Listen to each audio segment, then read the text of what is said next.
Limbayat police સ્ટેશનના મારામારીના ગુનાના આરોપીઓને ગણતરીના દિવસોમાં જ પકડી પાડતી લિંબાયત પોલીસ મહેરબાન પોલીસ કમિશનર સાહેબશ્રી તથા ખાસ પોલીસ કમિશનર સાહેબશ્રી તથા નાયબ પોલીસ કમિશનર સાહેબશ્રી જોન 2 તેમજ મદદનીશ પોલીસ કમિશનર સાહેબશ્રી ડી ડિવિઝન સુરત શહેરનાઓની સૂચનાથી તેમજ પોલીસ ઇન્સ્પેક્ટર એન.કે. કામળિયા સાહેબનાઓની સૂચના તથા માર્ગદર્શન હેઠળ તથા સેકન્ડ પોલીસ ઇન્સ્પેક્ટર વી.એ. જોગરાણા સાહેબનાઓની દેખરેખ હેઠળ મિલકત સંબંધી તથા શરીર સંબંધી ગુનામાં નાસ્તા ફરતા આરોપીઓ શોધી કાઢવા સારું સર્વેલન્સના પોલીસ સબ ઇન્સ્પેક્ટર ડી.આર. ઓડેદરાનાઓ તથા પોલીસ માણસોની અલગ અલગ ટીમો બનાવી નાસ્તા ફરતા આરોપીઓ પકડી પાડવા વર્કઆઉટ કરતા હોય તે દરમિયાન અત્રેના પોલીસ સ્ટેશનમાં સર્વેલન્સ સ્ટાફના હેડ કોન્સ્ટેબલ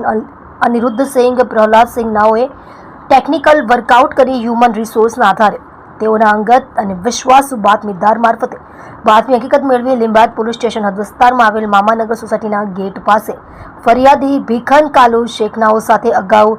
ઝઘડાની અદાવતને લઈ આરોપી શરીફ ખાન ઉર્ફે ભૂરિયા તથા બોસ હસન ઉર્ફે સગીરનાઓએ ફરીને મોઢાના ભાગે ફટકો મારી તેમજ જમણા પગના જાંઘના ભાગે તીક્ષ્ણ હથિયારથી ઈજા કરી ભાગી ગયેલ હોય અને સદર ગુનામાં પોતાની ધરપકડ ટાળવા નાસ્તા ફરતા હોય જેઓને બાતમીના આધારે બંને આરોપી શરીફ ખાન ઉર્ફે ભૂરિયા બોસ યુસુફ ખાન પઠાણ ઉંમર વર્ષ 33 રહે પ્લોટ નંબર 217 ગલી નંબર 11 રઝા ચોક મીઠીખાડી લિંબાયત સુરત